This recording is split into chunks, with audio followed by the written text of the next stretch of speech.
चाहता हूं, मुझे ये करना है सर। वो देखो आगे सर फोटो दिखाना गलत नहीं है सर, परमिशन लेके पूछो। परमिशन नहीं है आपको। सर मैं ये फोटो दिखाना चाह रहा हूं, नियम के तहत नहीं सर मैं समझाना चाह रहा हूं। नियम के तहत परमिशन नहीं है माननीय। अच्छा सर मैं ये फोटो समझाना चाह रहा हूं सर। इसमें ये जो बजट का जो हलवा है सर ये बट रहा है, और इस फोटो में सर मुझे एक ओबीसी अफसर नहीं दिख रहा, एक आदिवासी अफसर नहीं दिख रहा, एक दलित अफसर नहीं दिख रहा है मुझे। ये हो क्या रहा है सर? सर देश का हलवा बट रहा है सर, और इसमें 73% का एक है ही नहीं सर। ये आप लोग हलवा खा रहे हो और बाकी देश को हलवा मिल ही नहीं रहा है। देश में स्पीकर सर, देश में अब ये कौन कर रहा है? तकरीबन 73% दलित, आदिवासी और पिछड़े वर्ग के लोग हैं, और ये हिंदुस्तान की मेन शक्ति है, स्ट्रेंथ है। और सच्चाई है कि इनको कहीं भी जगह नहीं मिलती है। इनको बिजनेस में जगह नहीं मिलती है, इनको कॉर्पोरेट इंडिया में जगह नहीं मिलती है, इनको सरकारों में जगह नहीं मिलती है। ये देखिए सर, प्लीज ये देखिए सर, ये फोटो देखिए। एक मिनट प्रतिपक्ष, एक मिनट।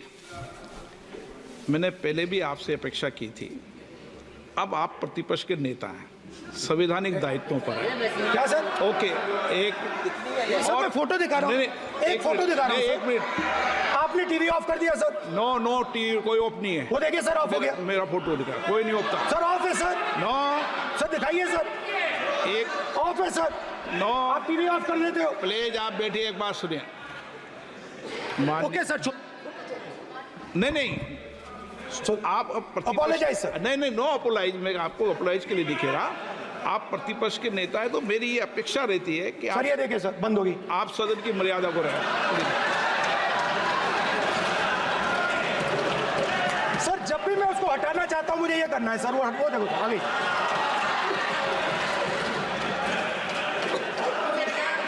क्या डर रहे हैं सर फोटो से? शिव जी के फोटो से डरते हैं सर, इस फोटो से डरते हैं। अभी पोस्टर नहीं आने दूंगा, गलत तरीका है, नहीं आने देंगे, पोस्टर नहीं लेना देंगे सदन में। सर फोटो गलत तरीका है। नो सर फोटो दिखाना गलत नहीं है सर। आपकी परमिशन लेके पूछो। परमिशन नहीं है आपको। सर मैं ये फोटो दिखाना चाह रहा हूं, नियम के तहत नहीं सर मैं समझाना चाह रहा हूं। नियम के तहत परमिशन नहीं है माननीय। अच्छा सर मैं ये फोटो समझाना चाह रहा हूं सर। इसमें ये जो बजट का जो हलवा है सर ये बट रहा है, और इस फोटो में सर मुझे एक ओबीसी अफसर नहीं दिख रहा, एक आदिवासी अफसर नहीं दिख रहा, एक दलित अफसर नहीं दिख रहा है मुझे। ये हो क्या रहा है सर? सर देश का हलवा बट रहा है सर, और इसमें 73% का एक है ही नहीं सर। ये आप लोग हलवा खा रहे हो और बाकी देश को हलवा मिल ही नहीं रहा है। ठीक है सर, 20 अफसरों ने बजट को तैयार किया, हमने पता लगाया है। 20 अफसर, शांत हो जाइए प्लीज सर। 20 अफसरों ने, उनके नाम मेरे पास है, अगर आप नाम चाहते मैं दे दूंगा। 20 अफसरों ने हिंदुस्तान का बजट तैयार किया है। मतलब हिंदुस्तान का जो हलवा है 20 लोगों ने बांटने का काम किया है। अब स्पीकर सर, उन 20 लोगों में से 90% लोगों में से सिर्फ 2 हैं, एक माइनॉरिटी और एक ओबीसी, और इस फोटो में एक भी नहीं है। मतलब फोटो में आपने पीछे कर दिया, फोटो में तो आने नहीं दिया आपने, कोई नहीं आ सकता। और मैं चाहता था कि बजट में जाति जनगणना की बात उठे, जो पूरा देश चाहता है। 90% हिंदुस्तान जाति, 95% जाति जनगणना चाहता है। कौन चाहते हैं?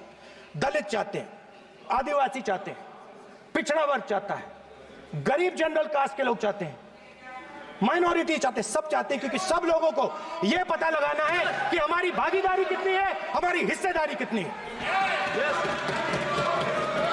मगर सर मैं देख रहा हूं सर, सरकार हलवा बांटती जाती है, और बांटता कौन है? वही 2-3% लोग। और बंटता किसको है? वही 2-3% लोग। और बाकी हिंदुस्तान, 90% हिंदुस्तान देख। फाइनेंस मिनिस्टर मुस्कुरा रही हैं। कमाल की बात है। ये हंसने की चीज नहीं है मैडम, ये हंसने की बात नहीं है। ये जाति जनगणना है, ये जाति जनगणना है। इससे देश बदल जाएगा।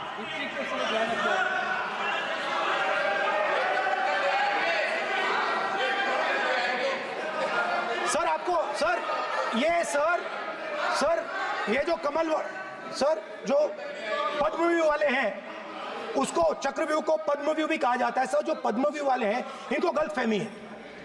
ये सोचते हैं कि देश के युवा, देश के पिछड़े लोग अभिमन्यु हैं। देश के पिछड़े लोग अभिमन्यु नहीं है, अर्जुन है। और वो जो आपका चक्रव्यूह है, उसको फोड़ के फेंक देंगे, फेंकने वाले हैं। पहला कदम इंडिया गठबंधन ने ले लिया, पहला कदम इंडिया गठबंधन ने ले लिया।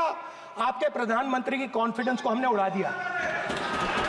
मतलब आपके प्रधानमंत्री भाषण में आ ही नहीं पा रहे। और मैं आपको एडवांस में बता देता हूं, मेरे भाषण में कभी नहीं आएंगे सर। अरे सर, इसमें क्या गलती है सर? एक बात बताइए,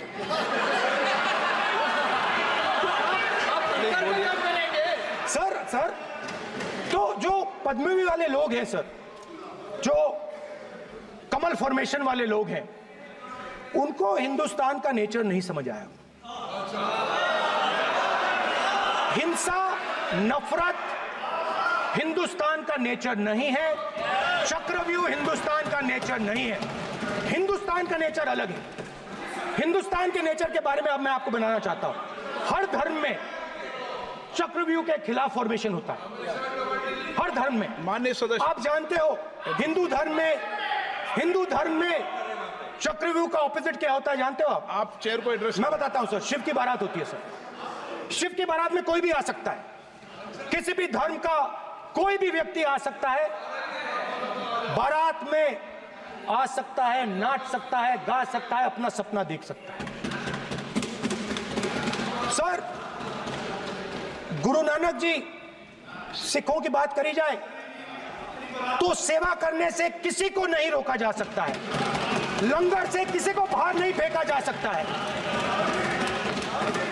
सर इस्लाम में कोई भी मस्जिद में आ सकता है, चर्च में कोई भी घुस सकता है, संघा में कोई भी आ सकता है सर, मगर इनके चक्रव्यूह में सिर्फ 6 लोग हैं सर। तो ये लड़ाई शिव की बारात और चक्रव्यूह के बीच में है। हम चक्रव्यूह तोड़ते हैं, हम चक्रव्यूह तोड़ने का काम करते हैं। मनरेगा, हरी क्रांति, आजादी, कॉन्स्टिट्यूशन, ये चक्रव्यूह को तोड़ने के काम है। इससे देश में खुशी आती है, डर मिटता है, कॉन्फिडेंस आती है।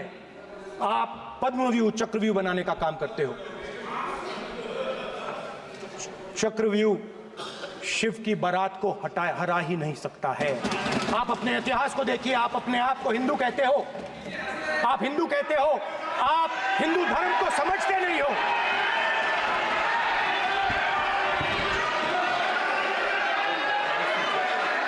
आप चक्रव्यूह बनाने वाले लोग हो। आपका हिंदू बोगस। स्पीकर सर, तो अंत में मैं ये कहना चाहता हूं, अब शांत हो जाए, खत्म कर रहा हूं सर, घबराइए मत, डरो मत।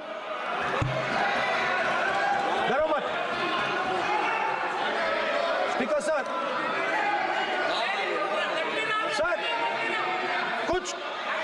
कुछ महीने पहले सर, मैं जो आपने चक्रव्यूह, स्पीकर सर, जो चक्रव्यूह बनाए गए हैं, नहीं, कोई अपमान नहीं किया, मैंने कोई अपमान नहीं किया, मैं कर नहीं सकता कभी, जिंदगी भर मरने तक मैं अपमान नहीं कर सकता। क्या बात कर रहे हो आप? क्या बात कर रहे हो सर? तो आपने ये छोटे छोटे चक्रव्यूह बना रखे हैं, मैं इनको समझने की कोशिश करता हूं अपने छोटे से तरीके से।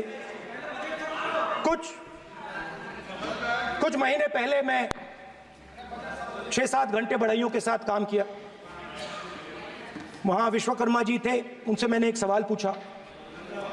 मैंने उनसे कहा कि आपको किस चीज से दुख होता है, किस चीज से आपको दर्द होता है। उन्होंने मुझे कहा, राहुल बात सुनिए, आपको समझ आ जाएगी, बात सुनिए, समझिए। सर इंटरप्ट कर रहे हैं सर, अब बोलिए। सर देखिए, आप इतना इंटरप्ट करते हो और मैंने- बोलते हो बैठे बैठे। आप तो पूरे भाषण में बेल में आ जाते हो, सवाल करते हो इंटरप्ट करने का। स्पीकर सर, तो मैंने विश्वकर्मा जी से पूछा कि आप यहां सालों से बढ़ाई का काम कर रहे हो, आप सालों काम पूरे देश में अगर आप देखोगे मिलेंगे, ढूंढो, आपको अपने घर में नहीं मिलेंगे, पूरे देश में मिलेंगे, आप बोलिए, ढूंढो आप जाके। उनका जवाब दीजिए। तो मैंने उनसे पूछा, विश्वकर्मा जी आपको दर्द किस बात का होता है, दुख किस बात का होता है। तो उन्होंने कहा, राहुल मैं ये टेबल बना रहा हूं, मगर राहुल जी कहा, राहुल जी अब कहा वो मुझे अच्छा नहीं लगा, वो मुझे अच्छा नहीं लगा, मगर कहा सच्चाई है। तो उसने कहा, राहुल जी मुझे दुख इस बात का होता है, मुझे दुख इस बात का होता है कि मैं ये टेबल बनाता हूं, मगर जिस शोरूम में ये टेबल रखी जाती है उस शोरूम में मैं अंदर जा ही नहीं सकता। कुछ ही दिन पहले सुल्तानपुर के रास्ते पे मैं एक भाई के साथ, मोची भाई के साथ बैठा, उससे मैंने ये सवाल पूछा, आपको दुख किस बात का होता है। कहता है, राहुल जी मेरा सम्मान सिर्फ मेरे पिता ने किया था और किसी ने नहीं किया। तो मेरा कहना है सर, ये जो आपने चक्रव्यूह बनाया है, इस चक्रव्यूह से करोड़ों लोगों को नुकसान हो रहा है, दर्द पहुंच रहा है, और हम इस चक्रव्यूह को तोड़ने जा रहे हैं। और तोड़ने का सबसे बड़ा तरीका जिससे आप लोग डरते हो, कांपते हो, वो है जाति जनगणना।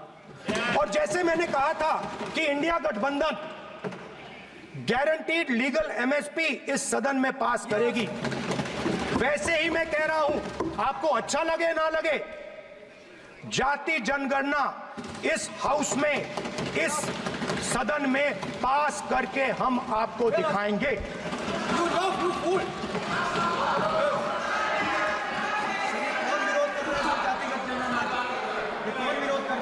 क्यों बैठे बैठे टिप्पणी कर रहे हो आप? क्यों बैठे बैठे टिप्पणी कर रहे हो? फिर वो टिप्पणी करेंगे।